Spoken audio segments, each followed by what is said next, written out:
रूहुल कुद्दस क्या है? बाइबल रूहुल कुद्दस के बारे में क्या फरमाती है? रूहुल कुद्दस की पहचान की बाबत कलाम मुक़द्दस में क्या लिखा है? दोस्तों, ये सब हम जानेंगे आज की इस वीडियो में। तो दोस्तों, वीडियो को मुकम्मल देखें और जो दोस्त नए हैं, आपसे गुजारिश है कि चैनल को सब्सक्राइब ज़रूर कर लें। तो चलिए दोस्तों, वीडियो को शुरू करते हैं।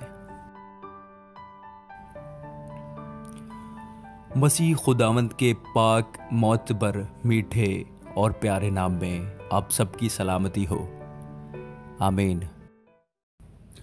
दोस्तों, हम छोटी सी दुआ के साथ वीडियो को शुरू करेंगे। ए खुदावंद हमारे रब, तू जो आसमान और ज़मीन का खालिक और मालिक है, तू जो समंदरों और पानियों का मालिक है, हम तेरा शुक्र अदा करते हैं। जो सब बशर का रिस्क देने वाला है, हम तेरा शुक्र अदा करते हैं। तू जो बाँझ का घर बसाता है और उसे बच्चों वाली बनाकर दिलशाद करता है, हम तेरा शुक्र अदा करते हैं। तू जो बुजुर्ग है और अजीब व गरीब काम करता है, तू ही वाहिद खुदा है, हम तेरा शुक्र अदा करते हैं। ऐ प्यारे खुदावंद, तू जो आलम बाला पर तख्त नशीन है, तुझसा कोई नहीं।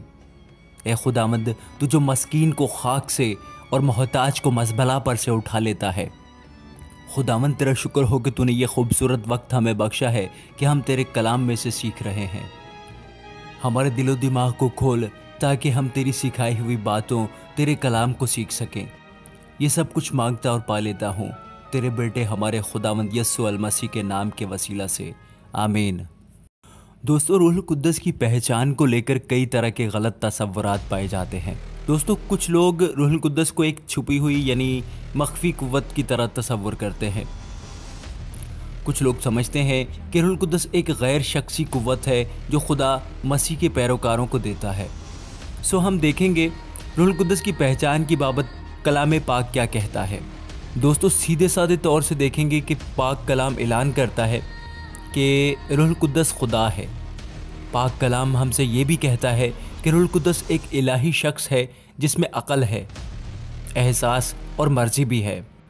दोस्तों, सच में हकीकत तो ये है कि रूहुल कुद्दस को बतौर खुदा कलाम मुक़द्दस की मुख्तलिफ़ आयात में साफ़ तौर से देखा जा सकता है, जिनमें अमाल की किताब उसका 5वां बाब और 4 और 5वीं आयत।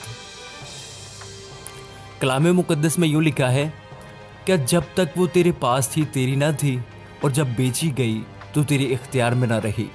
तूने क्यों अपने दिल में इस बात का ख्याल बांधा? तू आदमियों से नहीं बल्कि खुदा से झूठ बोला।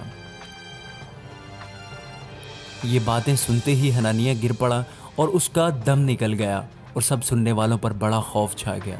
दोस्तों, इन आयात में पतरस हनानिया का सामना करके कहता है कि उसने रूहुल कुद्दस से क्यों झूठ बोला, और ये कि उसने इंसान से नहीं बल्कि खुदा से झूठ बोला था। तो फिर तो दोस्तों, ये साफ ऐलान है कि रूहुल कुद्दस से झूठ बोलना मान लो कि खुदा से झूठ बोलना होता है। आयात की रोशनी में हम ये भी मालूम कर सकते हैं कि रूहुल कुद्दस इसलिए खुदा है क्योंकि इसमें खुदा की सफ़ात और औसाफ पाए जाते हैं। मिसाल के तौर पर उसका हमाजा यानी हर जगह पर हाजिर रहना या मौजूद रहना। ज़बूर 139 7 और 8 में पाया जाता है, मैं तेरी रूह से बचकर कहाँ जाऊँ, या तेरी हुजूरी से किधर भागूँ। अगर आसमान पर चढ़ जाऊँ तो तू वहाँ है, अगर मैं पाताल में बिस्तर बिछाऊँ तो देख तू वहाँ भी है।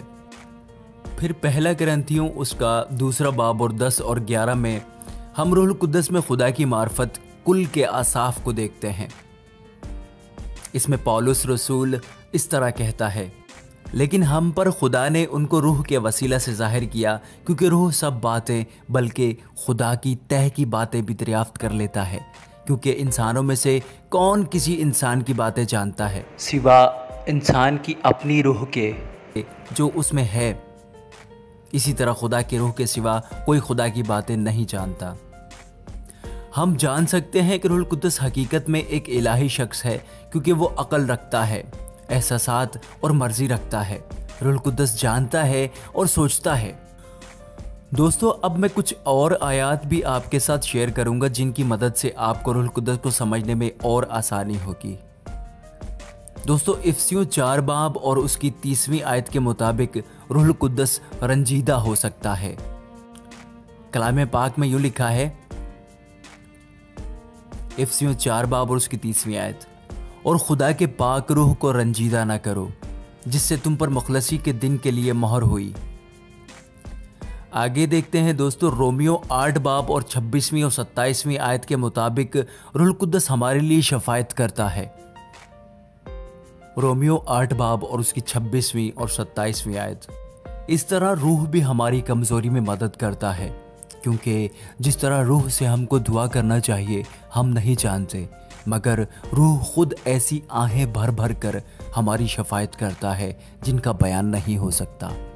और दिलों को परखने वाला जानता है कि रूह की क्या नीयत है, क्योंकि वो खुदा की मर्जी के मुआफिक मुकद्दसों की शफायत करता है। दोस्तों पहला करंथियों उसका 12 बाब और उसी 7 से 12 आयात के मुताबिक रूहुल कुद्दस अपनी मर्जी के मुताबिक फैसला लेता है।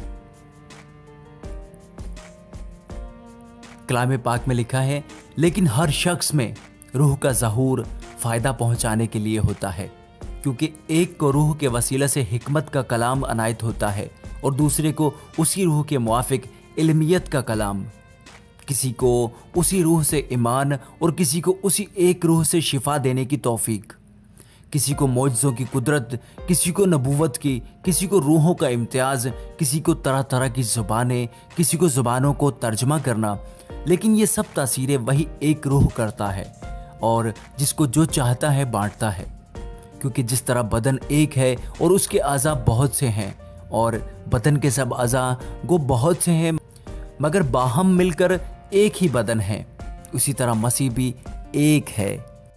दोस्तों रूहुल कुद्दस खुदा है और तसलीस का तीसरा शख्स। खुदा होने की हैसियत से रूहुल कुद्दस सचमुच मददगार और सलाहकार के तौर पर अपना किरदार निभा सकता है। खुदावंद यीशु अल मसीह ने भी वादा किया था कि वो ऐसा करेगा। तो दोस्तों ये थी आज की वीडियो। मैं उम्मीद करता हूँ कि आपको अच्छी लगी होगी। आखिर में आप सबके लिए नेक ख्वाहिशात। खुदावंद आपको हमेशा अपनी पनाह में रखे और अपने कलाम पर अमल करने की तौफीक अता फरमाए। आमीन। God bless you all.